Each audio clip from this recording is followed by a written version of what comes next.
Gentlemen, are you hearing me? Hey, good night, Andrew. How you doing? Loud Okay, and clear. just checking, just checking. Okay.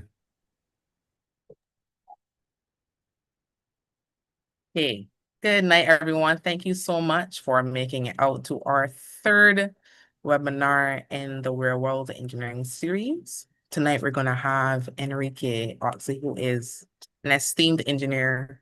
We're so glad to have him here tonight, and we're going to be looking at managing stress and imposter syndrome. Now, the thing for tonight, as we go through our proceedings, remember that the aim is to be as interactive as possible. You don't think that you have to keep any questions to yourself. You can either decide to type it into the chat and I'll be sure to read it on your behalf. Or if you just raise your hand with the raise hand icon, I'll allow you to be able to take the floor and answer your question directly. So Enrique, thank you so much for joining us tonight. I really appreciate it. And I'm hoping that everything you're going to say is going to be insightful for all of the young engineers who are now getting into the field, for persons who are currently studying, and they're probably going to be graduating, or I should say, probably graduated just shortly. And now what they're looking to do is to get a job in engineering. And of course, it also gives insight in case we do have any persons here who are from the sixth form level or lower. It lets them know that engineering does have stress, but that doesn't mean that it has to take over your life because we're going to be looking at how to handle that tonight. Of course, I know that we do also have some engineers on board who might have their own personal experience. So feel free if something that Enrique highlights that you want to speak on as well, feel free to raise your hand and give your professional opinion. Everything is insightful for everybody. So Enrique, whenever you're ready, you can start off first of all by introducing yourself, and then you can feel free to go into your presentation. Yes, thanks, Ria. Good night, everyone. Thanks for having me. Quite an introduction. I'm not too sure about the esteemed engineer, but I've had about 10 years of experience, so I'll try to give my experience from my perspective on these topics. And um, yeah, so I'll just share screen now and let me know if you can see my full screen. Yes, please, you're good to go. Okay. And yes, good night to all those who are on as well. Thanks for joining the call. I'll try to keep the presentation quite interactive, not just me talking. So feel free to interject and drop comments in the chat. Don't feel you just have to sit and listen. Okay. All right, let me just get this going here.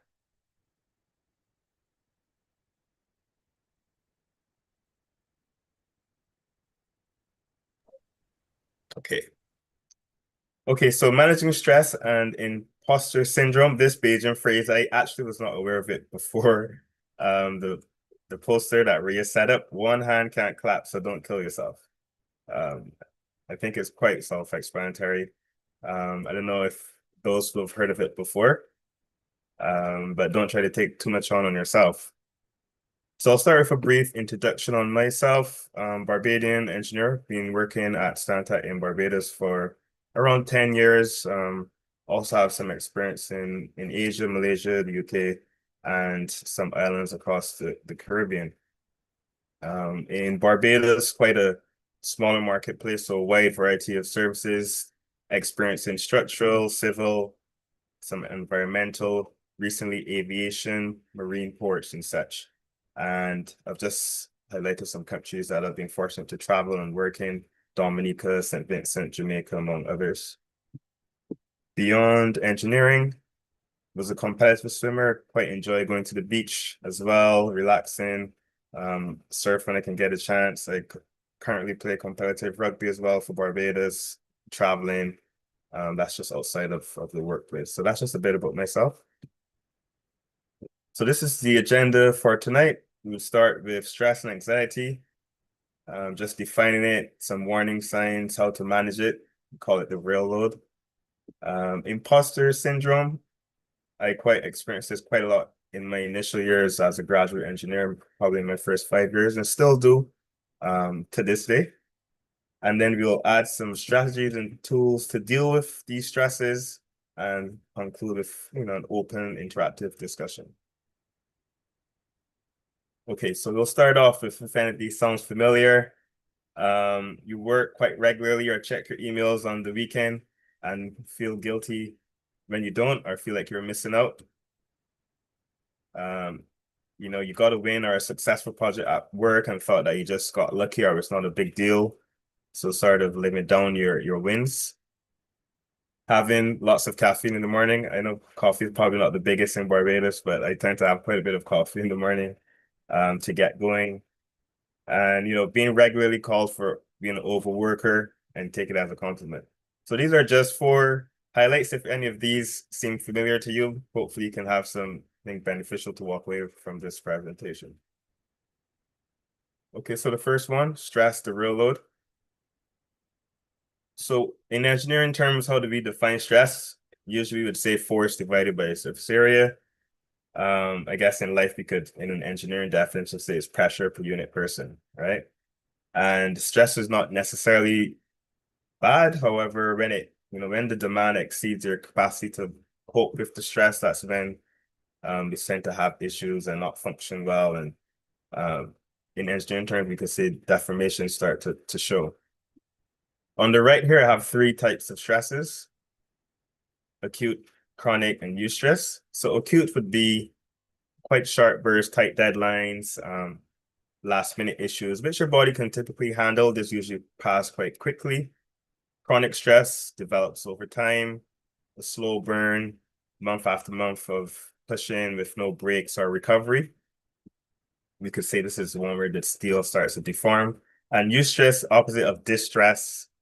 This is a good kind of stress. So think of, especially any active persons, go for a walk, you go to the gym, exercising, you're putting your body under stress, but it doesn't break you. It actually helps to develop and improve and grow from that stress. So this is what we all try to reach, eustress. And this is sort of a profile I just developed, 6 key stress items here. Usually we have tight deadlines, when project scope, creeps, compressed timelines, clients are always changing the project needs, pressures from people in our work environment or outside, supervisors, or if you're managing a group of younger staff, contractor conflicts, stakeholder management, accountability load, specifically in the Caribbean, engineering, the profession, the public safety is in your hand. It's an important profession. We're building roads, buildings that people use every day. So there's no room for catastrophic failure or error. In the Caribbean, if you stay home, natural disasters, just as hurricanes and floods, our buildings need to be designed to withstand these events. So there's quite a high accountability in our profession. Career expectations, always striving to know more, be better than you are, deliver more, and cover any doubt. The cultural factor, some of us studied at UE in Trinidad or overseas, and there's high pressures from family and peers to perform, and a lot of baggage comes with that as well, expectations from your community. And finally, resource constraints. So in the Caribbean, we're small islands. Most of our projects, not all, have limited tight budgets, and it's a very mature, competitive market.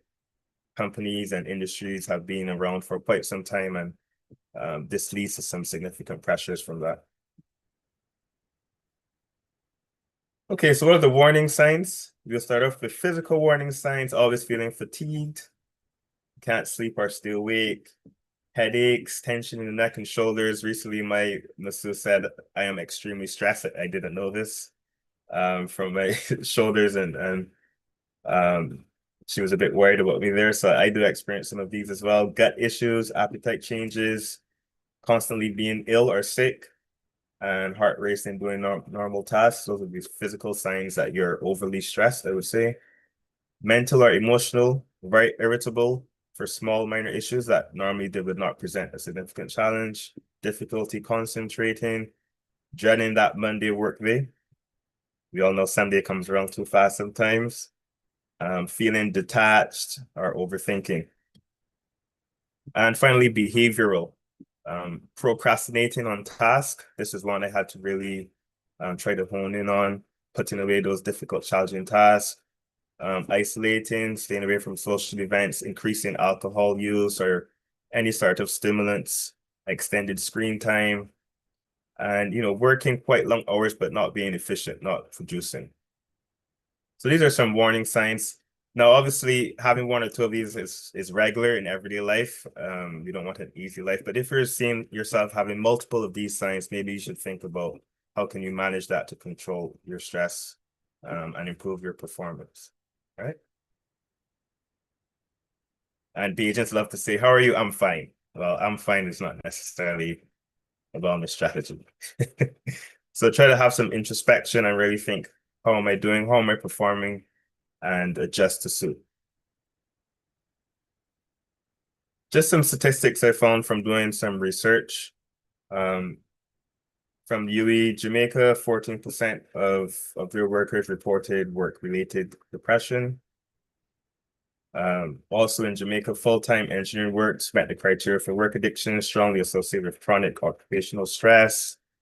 Close to 60% of the youth experience persistent worry, depression, hopelessness, and 1 in 4 in the Caribbean and Latin America experience serious mental health disorders in their lifetime. So this is an active issue.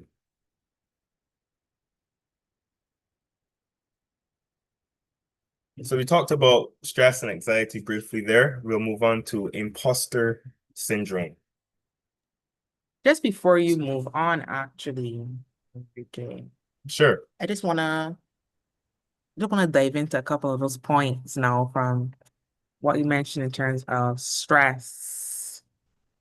And I'm curious, you mentioned something called eustress. I've never been exposed to that before, but hopefully it's not too hard of a question.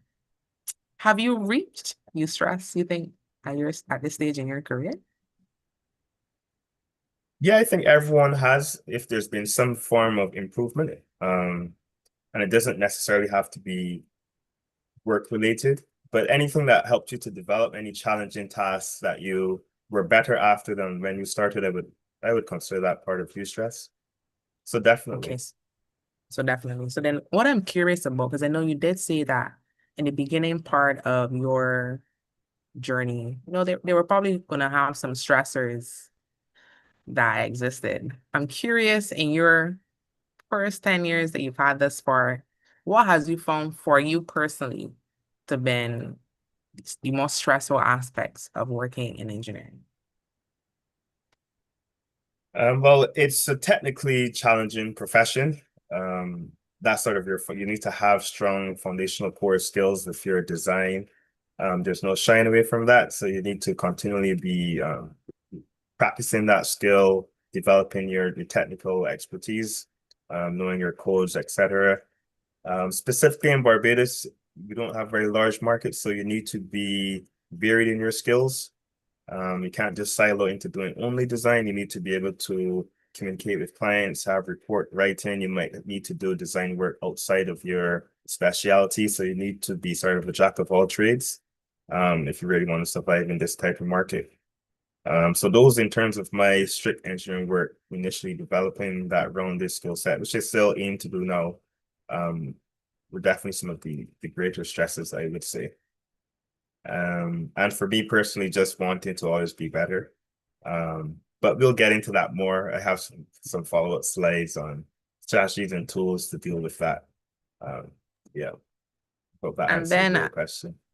of course, because I'm curious. I'm always curious, right? And you mentioned that you played multiple sports, and I could imagine even with sports, there is some stress that comes with that. But how does you playing sports or being physical, how does that help you to cope as you're doing engineering? Because I know a lot of the time, because as you say, it is a very technical field. So then what happens with a lot of people, they might end up working all the long hours, all the coffee that you mentioned, they're checking their emails constantly. And then they start off by having that kind of outside life with the sports, but then it kind of dwindles away. How has you found that's happened? Do you kind of still keep your sports active? Did you think that came after a certain time period? How is that right now for you?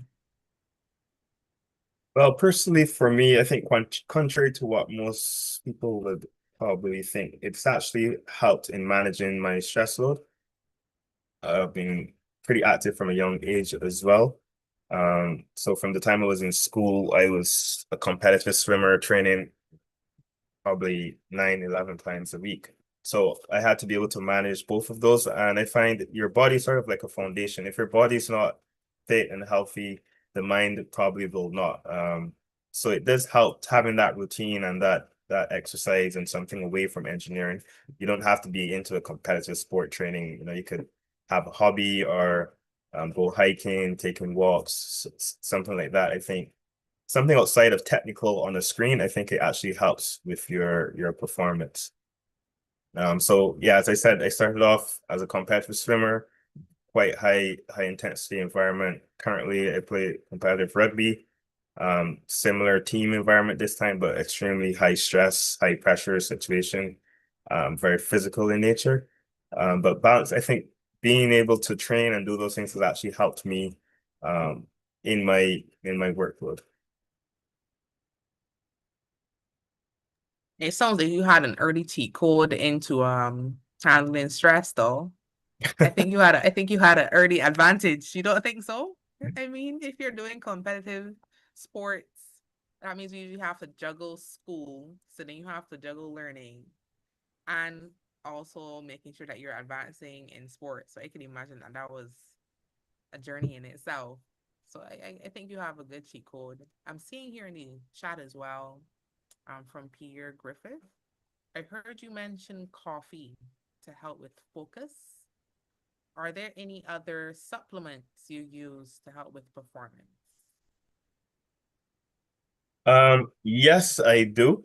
Obviously, I'm not a medical professional, so take what I say with a pinch of salt, speak to your doctors. Yeah, I use creatine. I think recently studies have shown it um, to help with your brain performance. Actually, a lot of people thought it was just for muscle guys, but it actually helps, especially if you've not been able to get a full night's sleep. Creatine has been shown to help maintain performance. So I try to take that as well. I take protein supplements just for my protein powder, just for my physical well-being, and just eating healthy. Sunlight in the morning, try to get outdoors as much as possible, take your multivitamins, your omegas as such. Yeah. That's sort of an It's all outside about that question. balance. It's all about that Yes. balance. Looking after your Yes. body is going to be as Yes. important for you to actually As the even mind. help deal with the stress. So yes, I understand Yeah. it. And of course, just to reiterate for those persons that are coming in right now, we are going through how we're going to be handling stress. We covered that part so far, and we're going to be going into imposter syndrome. But we're hearing about Enrique's personal experience as he has a wealth of experience in engineering. Of course, if you have any questions during his presentation, feel free to write them in the chat, or you can raise your hand and I'll allow you to just direct that question to him directly. So, Enrique, you can go ahead and to your next No section. problem. Thanks for that question, Pierre. Good to meet you virtually. Okay, so on to imposter syndrome. So what is imposter syndrome? Bit of a definition here. Psychological pattern where individuals doubt themselves and their accomplishments and fear being exposed as a fraud, despite evidence of competence. Obviously, if you're not performing, you should have doubts. But if you are meeting your goals and your set tasks and still having that doubt in yourself, that's what they call imposter syndrome. And for me, when especially as a young engineer, you know, like often thought, do I belong here? Can I do this full build and design? Having that faith in your skill set, and having a team around you to help guide you and point out critical areas is also very important in our profession. Don't try to be alone and solve everything. Okay, so a bit of an interactive one here, and feel free to put in the chat, or you can speak. So, myth or fact? Is imposter syndrome common in high achievers, and do incompetent people rarely doubt themselves enough? Anyone? Maybe you, Rhea, as well, to get us going. That's a great question. I'm actually here thinking about it right now. Most common in high achievers. Right. So Incompetent someone here people says we rarely have the doubt end saying themselves. a myth. Myth. I don't know. I feel like it's more common in high achievers. Correct. High achievers actually are experienced personnel, have they're aware of the risk and issues, so they actually have quite high doubts. Ignorance can be bliss, Okay. as they say. It's true. And we got two myths and one true, so we'll definitely try to give some person a little bit more time to think about it and give their answer. But Oh yeah. that's good. I'm glad I was right. Yeah, we have Benjamin Nikes from overseas as well. Thanks for joining us. Greg Paris, fact. Okay, moving on. It means I'm actually incompetent. I think that's quite an easy one. Yes, correct. Myth. Do junior engineers mostly experience imposter syndrome?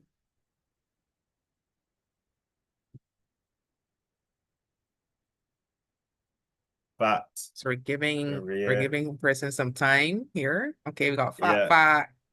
Okay. I definitely feel that they do. This Because is I mean, if you think actually about this is it, actually a myth. This is actually a myth. listen, no, you need to explain that one because I Yeah, don't understand. Why is we'll that keep not the going. case?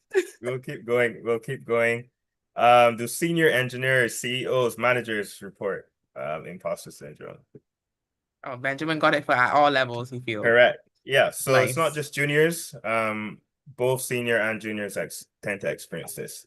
Okay, last one. We have a lot going on here in the chat. Okay. Does it often get worse for seniority when the stakes are higher? Scrutiny intensifies. Myth or fact?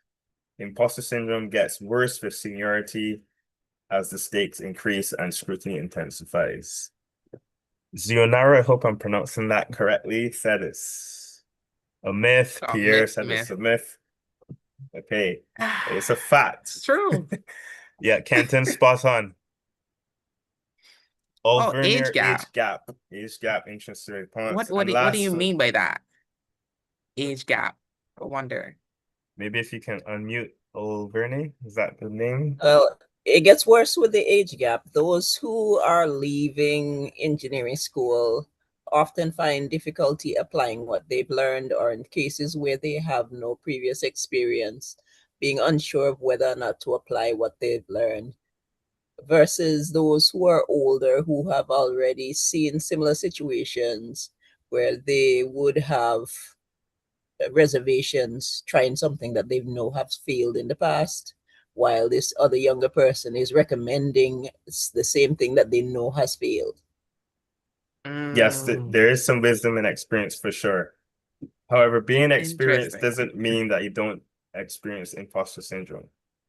And that was our last one here. It goes away with time and experience, not necessarily. All right. So some counterintuitive answers here. Thanks for that, Sometimes it's Overne. that can be peer to peer too, where I've seen a situation where you have a structural engineer versus an architectural design engineer arguing about the solution to the same thing. Yes, that often happens. And I'm curious, when you saw it, who won? I think Ben got quite a few. Pierre. At the end of the day, the architect just did what he wanted. Oh, well, I guess that works too. Yeah. Thank you. Okay.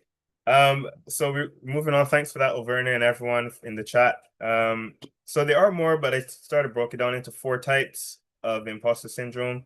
And feel free to type the one that most resonates with yourself in the chat.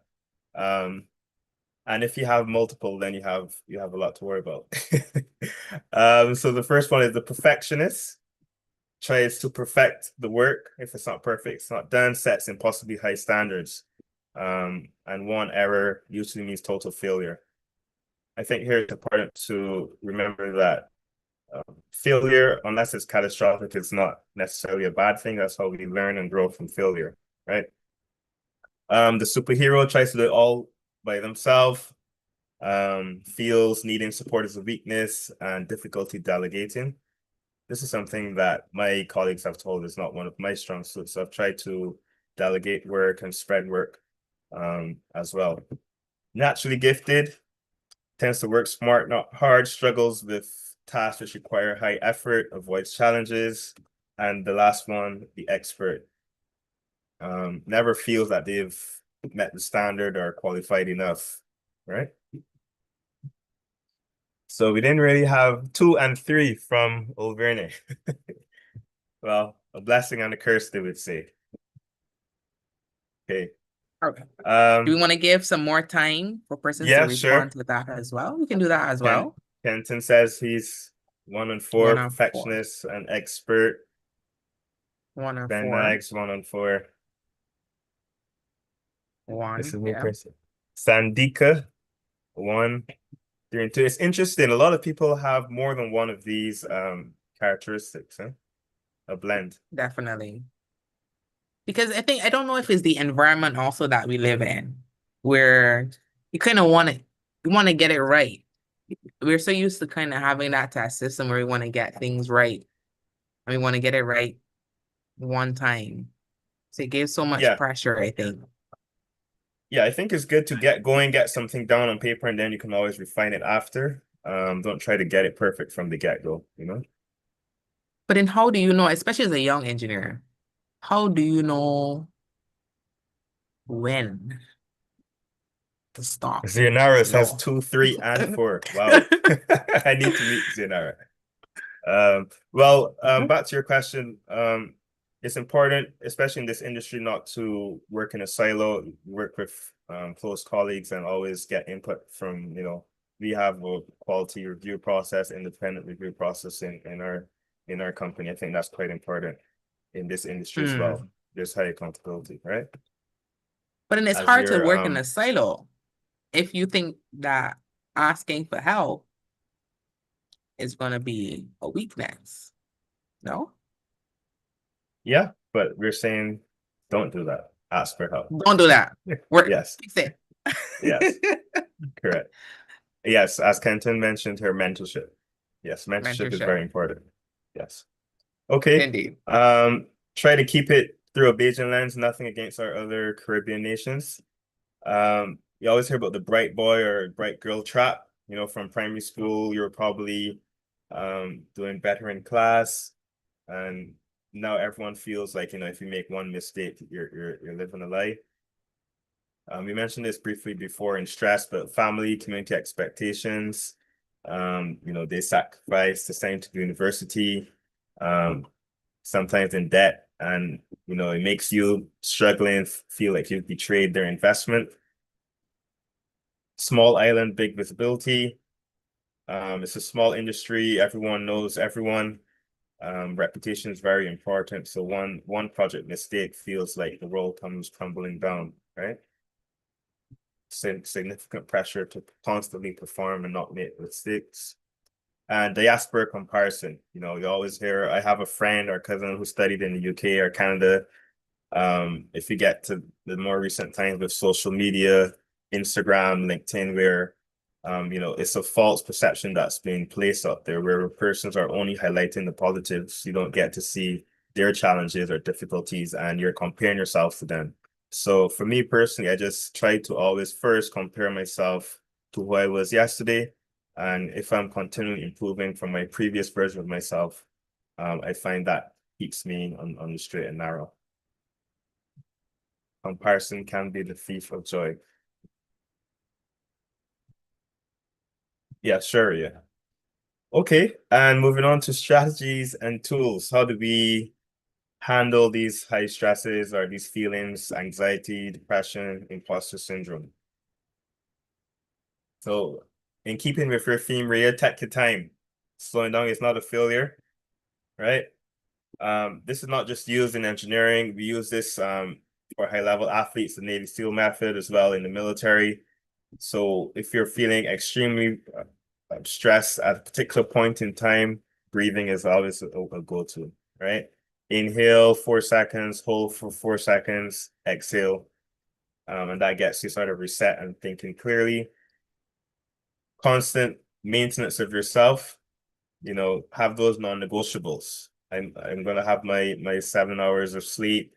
I'm gonna dedicate time to movement, eating healthy, right? If your system is degraded, you're not gonna produce your best work. Journaling, I've always struggled with this personally, but it helps to keep a journal or a running file of your wins, not just your negatives, and that's good feedback. You can always go back there and see what did I do at that point in time that helped me to achieve what I wanted to. Cognitive reframing, looking at flaws or issues in a different light. So instead of saying my building design had a flaw, you can say I identified an issue before it became critical, right? It's the same fact, but you've framed it differently. Keeping a positive mindset.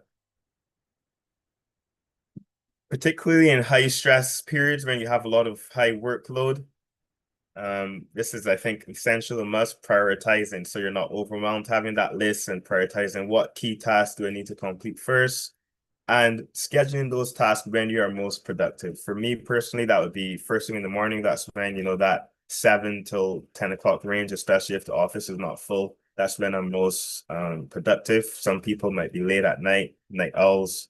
But put in your hardest challenging task when you feel you're most productive. I think that helps. That goes quite a bit.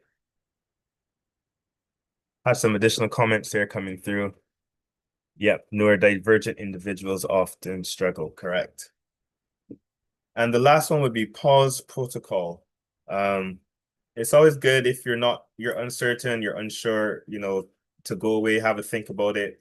And sometimes that break helps you to analyze the task differently and attack it more strategically.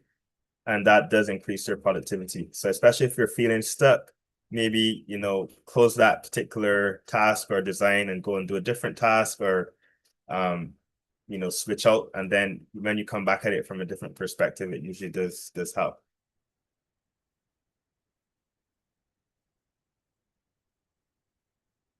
Okay, some more moves. So especially with failures you've had at work or school, as I said, failure is not necessarily a bad thing, unless it's catastrophic. Obviously, if we're designing buildings, we don't want those buildings to collapse. But if you have smaller failures, that's where you can really grow. So what did I learn from that? What did I do after my error or mistake that showed competence? And what would I do differently now? That's where you can recognize the growth. Just a quote here from Elon Musk, quite popular engineer, successful in the space industry and other networks. Failure is irrelevant unless it is catastrophic. Celebrate small wins. We talked about this a bit before. Having your journal, that changes the brain's negativity bias. Talk to someone, find a mentor. Kenton mentioned that. That's what the bait group is there for. Reach out to, renowned persons that are in the industry who may have more experience, a peer or trusted colleague, and you can confide in them and share experiences. And the third person trick. So try to think of it in a different perspective. If I had this issue, what would I tell, a junior or my friend if you are a junior in that situation? Give yourself a break. Don't always be too hard on yourself. And then just a little acronym I sort of tried to bring up here and keeping it for our Bayesian theme that we love to Lime. No real purpose to it. We just hang out. Other people outside the nation don't really understand it. So for Lime, L, lean on your people. Have that network, that's that safety net you can confide in and have honest conversations. I would be intentional rest. Rest is not necessarily sleeping, but we don't want to be, on the phone first thing in the morning, first thing at night. It does affect our sleep. And with social media, we try to stay away from it as much as possible. Get out into nature, have those hobbies, some prayer meditation for those that may be spiritual or religious. We have the beach here in Barbados. There's no better healing environment, right? M, move your body, get out there, get a hobby, get a sport, exercise. It helps regulate your nervous system. Even 20 minutes of, a walk or a hike reduces your stress levels, your cortisol. Play some cricket, a morning swim, anything like that. And lastly, our last part of Lyme, evaluate regularly. So check in with yourself, check, what is working, what needs to be adjusted, how's your workload, how are you handling it?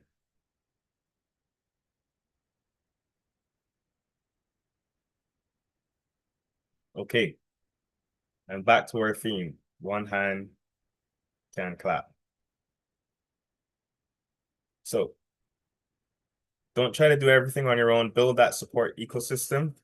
If you have a structural problem, we don't just say to the structure, be stronger.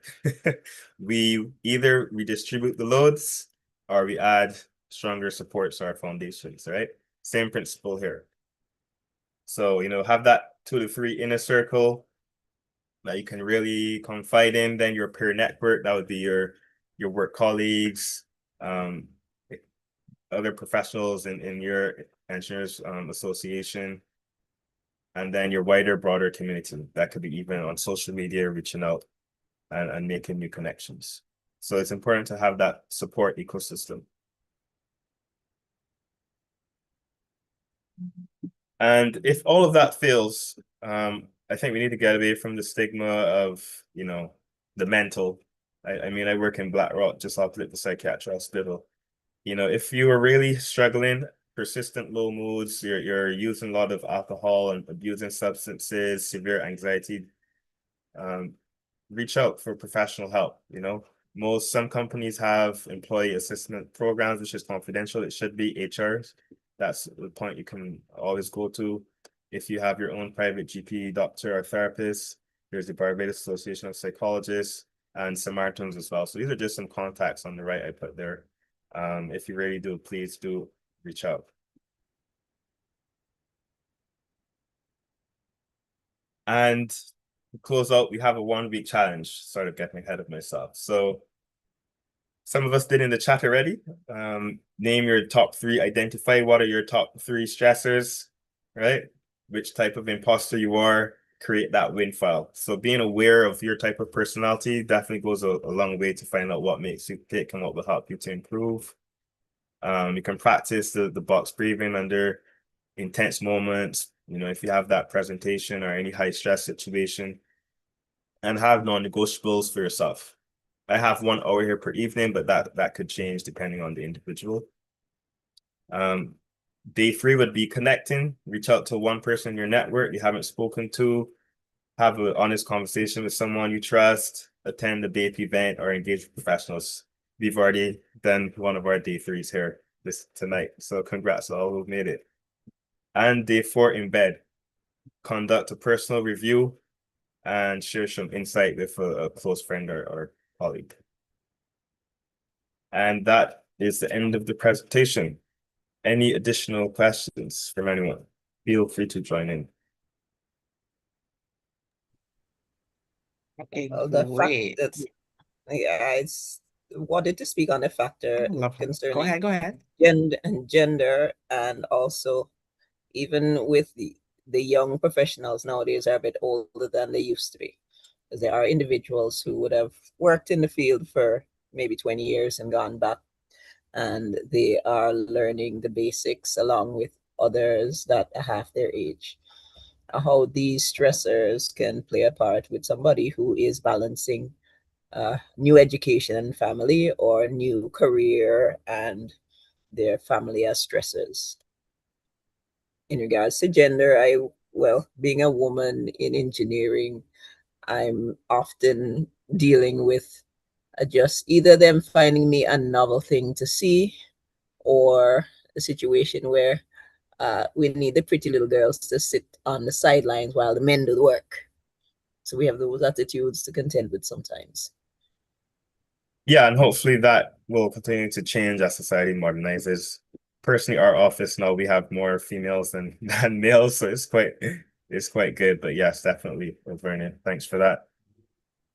Just before we move Anyone on from else? that as well, I just want to confirm I know you mentioned about Alvern. Is it Alvern? Can you tell us how do you pronounce your name correctly? It's Alvern. Alvern. Okay, great. So you mentioned just now about the fact that they want to see you as just a pretty face as a woman sometimes and let the men sit and do the work. How have you actually overcome that or working towards overcoming that at this point? How have you done that? Well, it's an odd duality because I've seen it more in those who are my own age than for guys from the older generation. And I know as like growing up, my grandfather was a carpenter and a contractor, and he would take me to stuff that his great grandfather built back in the day, like a wall that's been there since the 1700s, and he will tell you, well, that's what they put in that. So that is a legacy that we have to live up to. And it didn't matter to him what gender I was. So I grew up along those lines with an electrical engineer as a father. It was normally the women who were telling me to stop doing that and go clean a house or something. And when I went into the engineering fields, I was one of the first females doing electrical engineering. And then even when I went into construction, I was by my lonesome for a good while before more young ladies began to take up that area. So for those who had worked with me, they had more confidence encouraging the women who came in because we had to be the beacons in our generation so that those who came after us would be taken seriously. And for even the older generations, they saw women coming into the workforce and, their behavior had to change a bit. But many of them were welcoming to that because, again, they had less of the testosterone fueled fights as they would have back in their generations. And they saw more organization and better improvements in the site. Because, the guy said, yes, we have food now and we have bathrooms and things like that. And those things came in because they had to welcome more women into the workforce. So their lives changed for the better, seeing women start to take a role in engineering. And for those in the construction fields, they also saw an improvement in their pay and other benefits. Thank you so much for that, Alvern. And I always ask these questions too because I myself I'm a young engineer in electrical engineering, and I think it's always great to hear from persons who might have a similar experience to see what it is like for them. Because as I'm now entering into this field and beginning to see how people are going to treat me, and then how I have to make sure that I'm carrying myself to demonstrate not only as a young engineer that I'm having to get past that learning stage and that growing stage and making sure that I understand, but also navigating that field of actually how do I communicate with the men in the field. So I really appreciate that insight. I saw also that Andrew has his hand up. Sure, yeah. Enrique, Hey, Andrew. congratulations, an excellent presentation. I thought for a moment when I listened to you that was there a course during your engineering program in psychology? No, at BCC we had some core topics, ethics, communication, but no psychology courses, no. I think that was probably a link to one of my statistics I had pulled. I think your presentation is quite different for an engineer, and I just wondered who would school you in psychology. Well, I tried to give it a different perspective, keep some engineering themes, Yeah, very good, very good. Thank you. Any What, insights for the team? yeah, I would share a few insights. I've been at this long, 55 years. You mentioned keeping a journal. Yeah, that's something I'm not sure why I did it, but from my very first work day in 1971 until this day, I keep a diary. And every day I make short notes in the diary about which project I worked on or what I did. And, Yeah. it's just a habit. I'm not sure where I got it from, but it's just a habit I decided to start at the beginning of my career, and I've stuck right through it. I have diaries for 55 years. Uh, I did it because as an engineer, you always have to be able to retrace your steps. If something you've designed or some event takes place and you need to go back to it historically, you would have that journal there. And I find that is useful. And it's occurred a few times. I've had to go back to my journal to reconstruct what happened 3, 4, 5, 10 years before. Right. So it's Yes, just for sure. it's just a thought I don't know how many of you keep diaries, but I kept diaries too because I log all of my hours. Any you're charging clients, you need to, and some of it's on a time basis. So you need to have a record of how many hours you spent doing design and field inspection and all those things. So just a thought. I've kept a diary since 1971. I would admit that I've experienced several moments of stress as you would normally expect in a career of this length. And I like the idea of pause for 24 hours. When you are always pressed to make urgent decisions that could be critical, Yeah. it's wise to pause and defer. Think about it. Give yourself a chance to think about it, right? That's a good thing to practice. Now, I've found walking is a very, every time I feel I'm under stress, I go for a walk up through the Carrot Roads, just walk. And I also develop a habit that when I have a challenging problem, I go for a walk. And while I'm walking, I think about nothing other than that problem. And usually when I come back, I can sit down and write down 3 solutions. Yeah. Dedicating some That would time generate just to, yeah. Yes, by focused thought. And by the time I come back, I can then sit down and make short notes of, okay, here are the options. Here's what they're going to do. And I practiced that for many years. So walking is a very important part. But there are some of the most challenging moments of my life has been on construction sites. I recall being literally chased off a construction site by contractors on at least 3 occasions. 2 with a piece of pipe. And there was one occasion in St. Vincent in Bequia, actually, when I had a owner come onto a construction site where we were doing test pits with a Collins about 4 foot long, with a cutlass about 4 foot long, and sort of threatened me in front of the crowd that he's going to take off my head and whatever. So that's a different kind of stress, but Yeah, no textbook will prepare you for that. No, but that is the thing. But perhaps as I reflect, one of the most stressful moments in my career was when we were designing the Bridgetown Fisheries Complex. We were associated with a firm out of Canada, Stevenson Hardkey, then it called Stevenson Lucan. They're the lead consultants, so we were sub. But there was an adjacent project being progressed at the mouth of the fishing harbor, and they proceeded to do reclamation of bill breakwaters, which we felt strongly would impact the point of entry to the fishing harbor, and in fact, compromise the safety of the boats coming in. But we could not get no one in the government or the project manager, to listen. So I was forced to go public.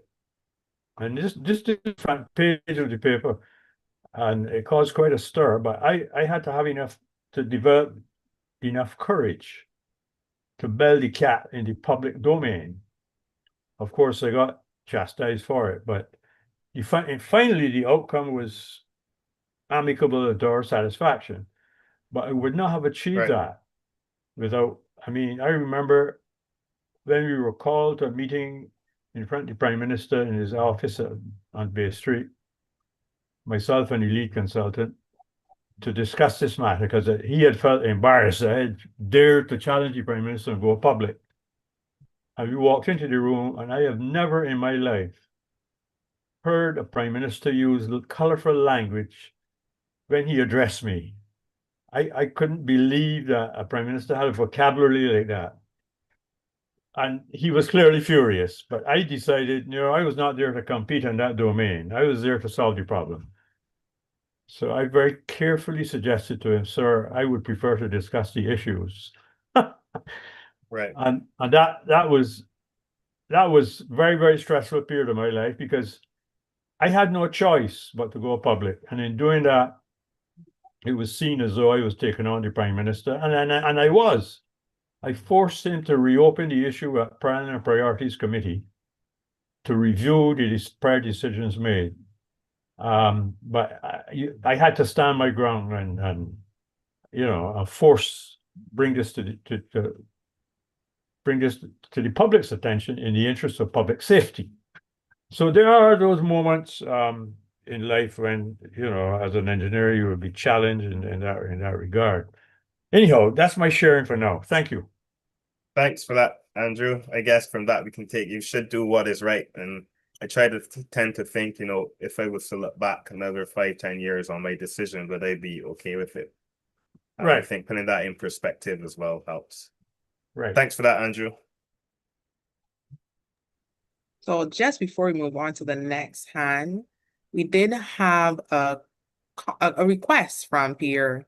So can you give an example, Enrique, when you would have been in a stressful situation as a graduate engineer and how you would have remedied that issue? So you're thinking back before you became the big up engineer that you are now, with all of the Right. experience in those beginning days, when did you encounter a stressful situation and how did you actively deal with that? Well, I've had many stressful situations. I can't really think of one particular. I would say any sort of public speaking, presentations definitely hits home, and being very well prepared. If you're not prepared, you're not going to be confident. I think confidence comes from repetitively doing something well. So whether it's a presentation or, you have a report, getting the reps in and really preparing, being thorough in your preparation, I think helps to build confidence and deal with that stress on the day. So that's one of the tools I would speak about. Taking a deep breath as well and thinking in perspective, you will be there tomorrow. I think helps as well, keeping everything in perspective and having that support network. Yeah. That was Greg with a question.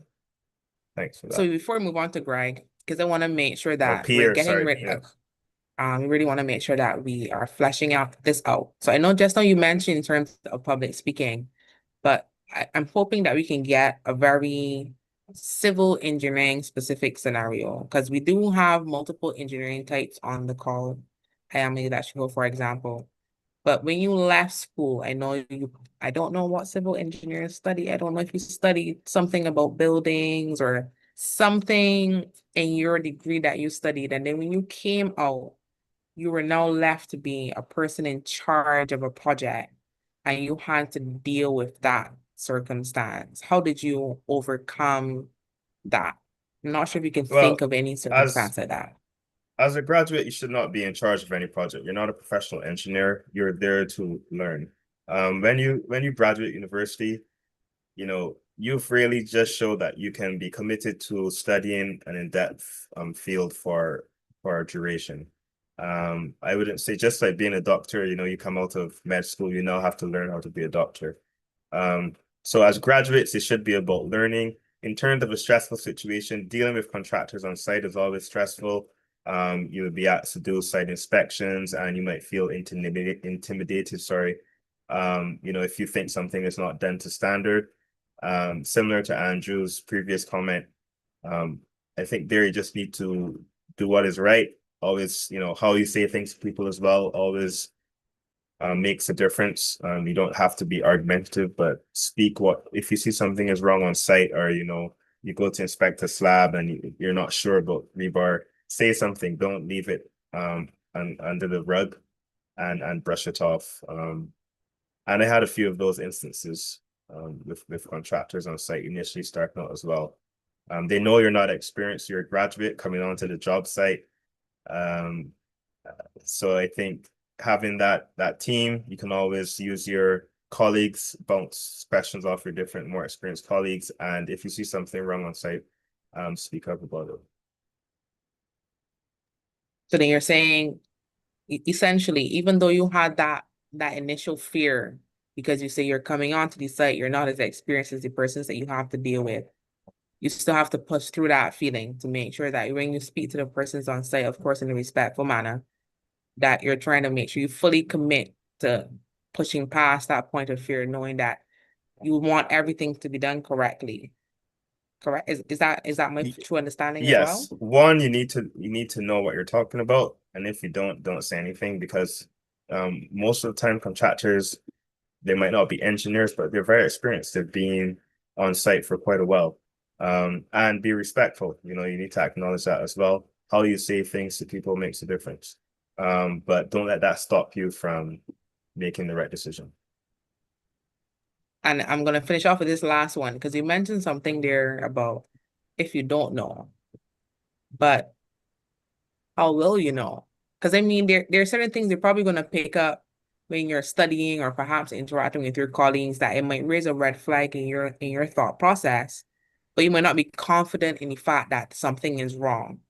How then do you address that? Do you then go to your higher colleague and ask them first and then ask them to address it to come and take a look?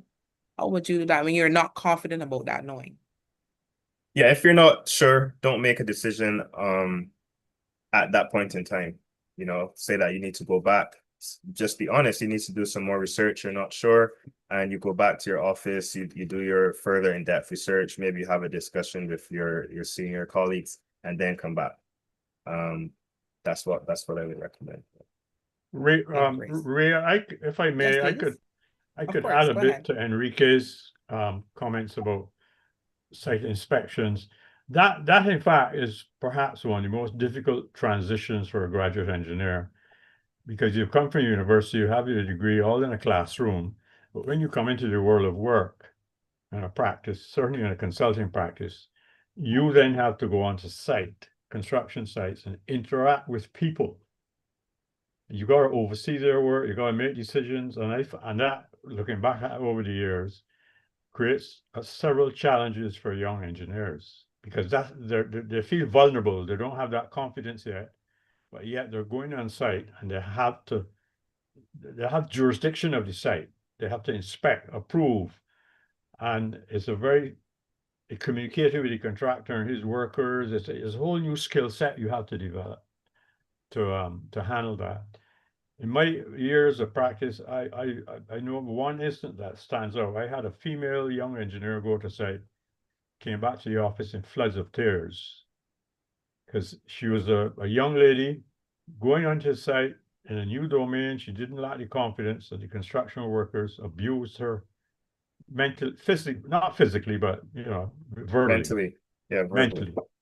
And I had to jump in and take very strong action on it. But that is a challenging period for every graduate. You're no longer in the domain of the academia or in the books. You have to interface in your job with the construction worker on the site. And that is something every young graduate has to go through and has to learn and develop skill sets for dealing with that. Thank you. Thank you so much for that addition. And of course, as I love to reiterate, I know we have many persons on here with a wealth of experience. If you think that you want to add on to Enrique's experience, feel free to do so, because right now it's about learning. It's really about figuring out how can we grow in the engineering field and not have to start from zero every time we leave school. We want to be able to start with some sets of knowledge, and whatever we can learn from this interaction tonight and as we go forward with our webinar series, that is our goal. So I thank you so much so far for those responses. Greg, I know you had your hand up. Feel free to go ahead next. Yeah, hi, good night, everyone. Enrique, as would like to, echo the words of Andrew in terms of your presentation. It was very insightful. So thanks for that. Thank you. No problem. What I would Thanks. do is to, just add from my perspective a couple of points for me personally, that I would have observed in terms of young graduates coming out from school and seeing their transition from graduate engineer to registered engineer, and they're on after that. And I'm hoping to touch not just the civil and structural, but as Rhea is saying, she's electrical, so there are other disciplines on as well. So hopefully the points that I raised here would basically, be insightful for the other disciplines as well. So for me personally, I have seen a change in the type of client. So I call it as a new breed of client. And what I mean by that is that, as you guys may expect, everybody wants everything done now. There's no more, like, okay, we could wait another 2 months or 3 months for you to get the information now. And because there's so much competition now, not just, like locally, meaning in the country, a client has options to go overseas and get people do structural or electrical designs and send it back, from India or whatever, send it back the next day. So you always feel that pressure. This ties into your talk on feeling that stress and the pressure, where, for me, I see a lot of not even the graduates only, but experienced engineers are always under the cuff in terms of trying to deliver a project quickly. And what that leads into obviously will be more mistakes and having to do things over again, right? So I think in terms of the approach, we have to be honest with the client and say, listen, it may mean the client getting impatient and going to another a competitor, but I think sometimes we have to more be conscious and cautious in how we approach projects, because it could really mean, for the client themselves spending a lot more money trying to make good any defect that happened. And as you said, unlike doctors that may bury their mistakes, our mistakes fail before our very eyes, right? We don't want that. So, so we really want to be able to do things right the first time. I know Ria had asked, when do you know your design is the right design? It's really, a design could be, good economically, as saves on money. It could be good in terms of strength. It could be, or how it functions. So sometimes for us, we don't see it as that there's a right answer. Engineering is, some persons can come up with different solutions to the same problem.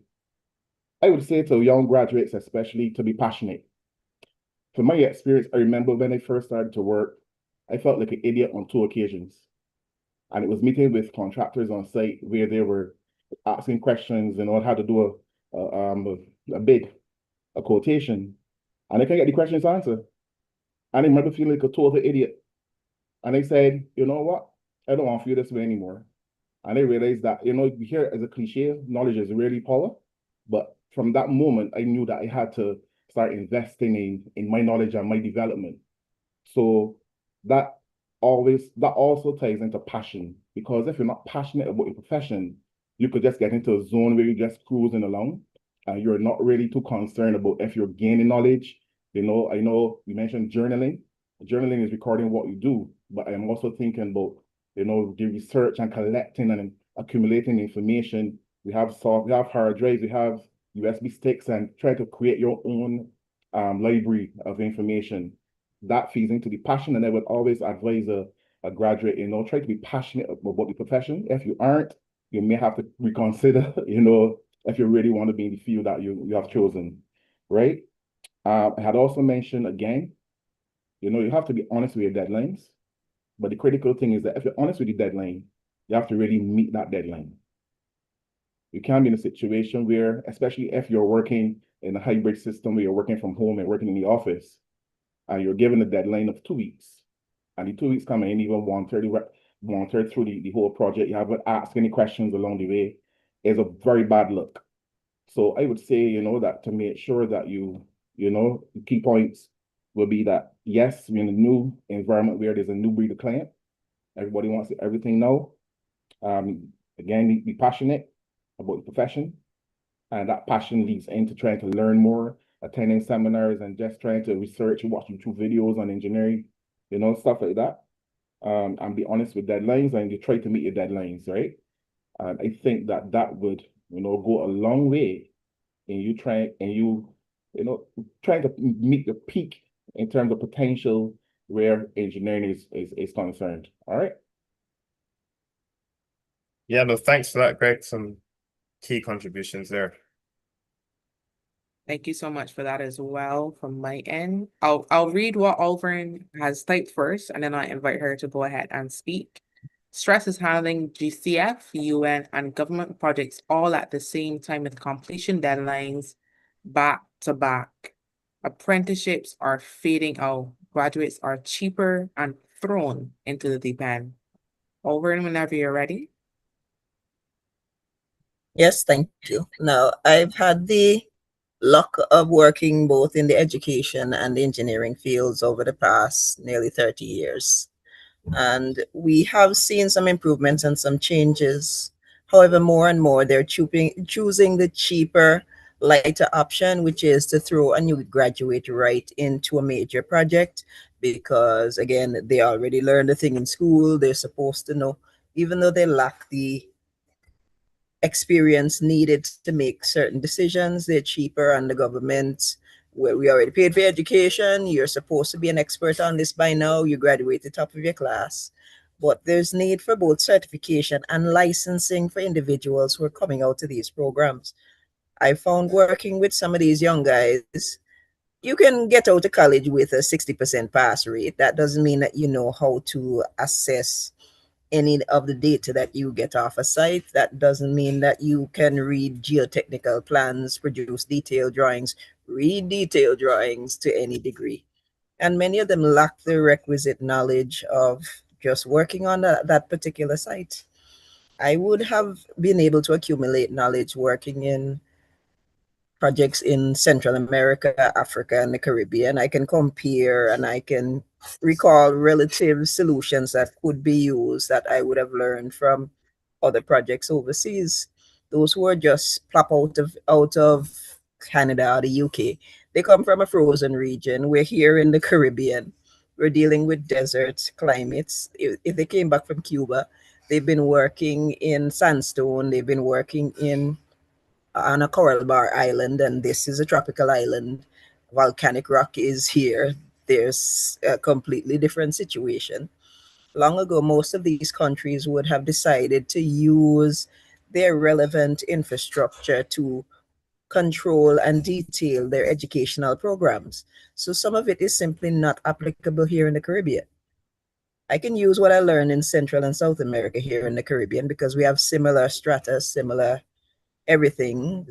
We have to deal with storms, we have to deal with earthquakes, we have the sea, we have the salt, and all of that.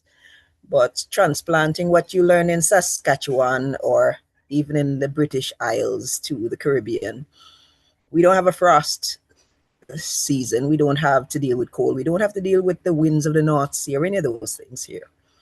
And those who would have received those educations, they often go wasted because unless they studied in Florida or California, they don't have a lot that they can apply. But they would have received a fancy education and they would be accustomed to some expensive tests that you do that here, it's $80,000 to do those tests. They're not paying for those tests here. And even if you get geotechnical results, sometimes it's by a Chinese company.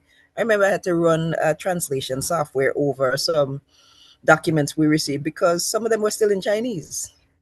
And we have those situations where we are not allowed to develop or farm our own information. It's given to us. Those things that we get from the EU, they've already prepared drawings. They already gotten everything to their standards. I had a whole set of plans I had to take from French to English just so that we can see what they were. And we have had to adapt to what we're given often on site. And sometimes we have to make our materials work, and sometimes the budget does not allow for that. I remember when I was doing a civil engineering project, I had to design and supervise the construction of two culvert bridges. And we had to reuse a lot of the material that had been wasted on site initially through the Ministry of Works trying to fix the problem by dumping things into the waterway. And we've had those situations. They put 2, 3 young people. Okay, you are fresh out of engineering for civil. You're fresh out of engineering for mechanical. You're fresh out of engineering for architecture. You're going to be working on this project. They have no idea what they're required to do. They have never seen a full set of construction drawings. They don't even know what a working drawing for this is supposed to look like, but they're in charge. And we have the situation where those higher up, they do not know what they do not know. They do not know what is required. They do not know what they're paying for. So they will pay for a set of designs. They don't have any working drawings and they want to have an estimate done. Now, unless you've been on site and done the inspections and the research, you can't produce an accurate set of working drawings, and they will put these things out to tender. The guys would give them an inflated estimate, and the lowest bid wins. And then once they begin construction, they realize they can't use those funds to complete this properly, and things go sideways. And that's often what happens here in the Caribbean. They have inexperienced individuals in charge of some very hefty lifting. They have individuals in charge of these individuals who do not know what is to be lifted. And we have the situation where we lose out on both funding and important projects because those in charge have no idea what is supposed to be done and how it is supposed to be done and what is being paid for. So everybody loses out in the end. What is important for us dealing with these stresses? Well, I had the luxury of working in education, and I also have the luxury of being able to being a member of various organizations internationally and regionally. So I can call on somebody, hey, you're seeing this in Honduras. We have a similar problem that you guys had dealing with your big bridge that you just finished. Can this work, or can this solution, or these drawings look like they can work? In those individuals in the Institute of Electrical and Electronic Engineers, we have new batteries. We're not sure that this relay will work. We're not sure that this configuration, we're not sure that this substation is accurate for this load. We can call on people like that through a forum, through an international organization that can be of assistance to us, and even through them hire relevant consultants that can help these projects through. But if we do not know what we do not know, we're going to have the stress. And if we do not know when to ask for help, we're going to be stressed. So it's for us to recognize how deep the problem is. And for those who are drowning to know that they need a rope or a helicopter and not just a life preserver. I yield. Thank you so much for that, Oliver. And it was very insightful, and I think it gives us an idea of the situation currently in the Caribbean, perhaps even in Barbados, where a lot of it is a lot of deep end type of learning. And I wonder if it's going to be a hindrance in the future for us. So I'm going to read the comment here in the chat. But just before I do that, usually I do a poll, I send out a link, but I know that sometimes it's a little bit hard for persons to get to that. So I'm trying it a little bit different tonight. So just so you know, everything here is anonymous when you submit this. So I really would like that those who are currently in this meeting to just go ahead. You should see a poll pop up on your screen. I would truly appreciate if you can go ahead and fill that out for me so that I can kind of get some feedback in terms of how we can improve this webinar. I also want to express sincere thanks for those persons on YouTube. I am monitoring that as well. Of course, as we go forward, we're going to be making sure that in the event you have any questions, you can feel free to submit through YouTube also. Then here we have from Surendra Ramnath from the Guyana Association of Professional Engineers. I would always encourage young engineers to choose your battles. It's a very simple statement, but it carries deep. In stressful situations, it's important to focus on things that you know you can solve rather than focusing on things that would need more time for a solution. Great presentation. So again, I'm just encouraging persons to go ahead and fill that poll out for me. I would truly appreciate that. Andrew, I know you have your hand raised, but we're trying to wrap up. So if you could kind of keep it just a little bit short, I really want to encourage you to speak. So you can go ahead. Just to add to the last speaker, it's kind of obvious, but I will say it anyhow. Engineers practicing, especially civil engineering in the Caribbean, experience several different challenges. In the metropolitan countries, most people specialize very early and they go into silos, whether it's just designing roads or designing something, you know. You get into a big firm and you're put in a box and you design that for many, many years. Whereas in the Caribbean, the civil engineer has to do, as Enrique said, is structural engineering, geotechnical, some drainage comes into it. You're into ports, you're Yeah, into, and a wider range of skills. Yeah. yeah. So a Caribbean engineer has different challenges. Now, I give one simple story, a true story. Many, many years ago in a previous practice, they brought out a Barbadian chartered engineer from England who wanted to come back home. He was MICE chartered and he came back to Barbados. His wife settled down, but he did not last more than 1 year because he was working in a silo in a large consulting firm, designing wastewater plant settlement tanks for 10 years. When he came into the office and he was asked to figure out what's going on with a septic tank, figure out what's going on down the road with, after 1 year, he said, I can't handle the stress because the domain he came from was different, very different. And his answer was very simple. He packed up and left and went back to England. So I just want to highlight that because it is something that we perhaps overlook, we take for granted, but Caribbean engineers have many more challenges in their work environment than those in the metropolitan countries because of the diversity of what you have to deal with. Thank you. Yeah, Ria Thank would you just so much second for that. that. Yes, go ahead. Yeah, briefly, I would just second that and encourage young engineers to stay open to learning. Don't be afraid to take on, different challenging tasks that you may not have initially in different areas to what you would have initially gone into. As Andrew said, yeah. Okay, great.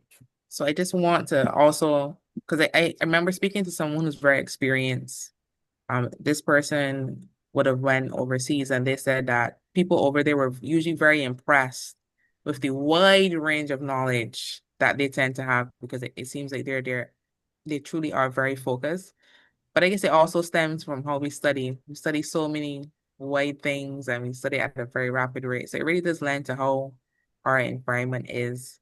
So Enrique, as we wrap up and persons are filling out the poll and I want to thank you so much for coming tonight and sharing your experience and sharing your insight on how we can go about managing stress. You've brought up so many things tonight that I want to reiterate of course, so making sure we have our network. We don't have to do it alone.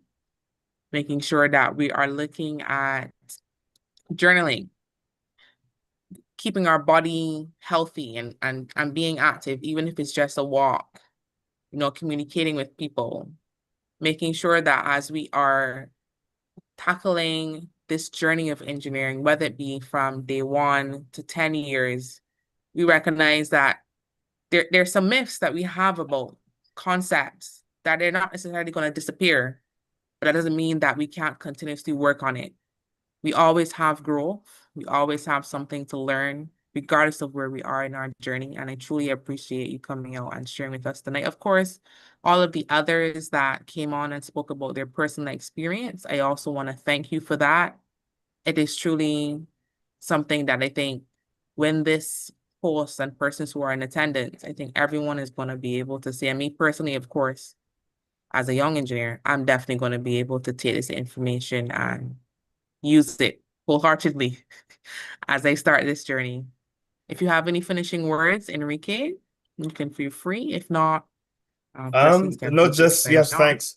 Thanks for the opportunity and the engagement of all that were on. Really appreciated it and the comments. And hopefully I could have, hopefully I gave some key pointers that people can use in their daily lives to help them manage the stress and really improve and grow. That's it from me, Ria. Thanks. Thank you so much again. So as those persons who may have filled out the poll already, thank you so much. And I hope you have a fantastic night. If you're on the road or if you're traveling, I hope you travel safely. Anyone else, of course, if you have any questions for me, we're going to stay on for a few minutes afterwards. But Enrique, have a great night. Thank you.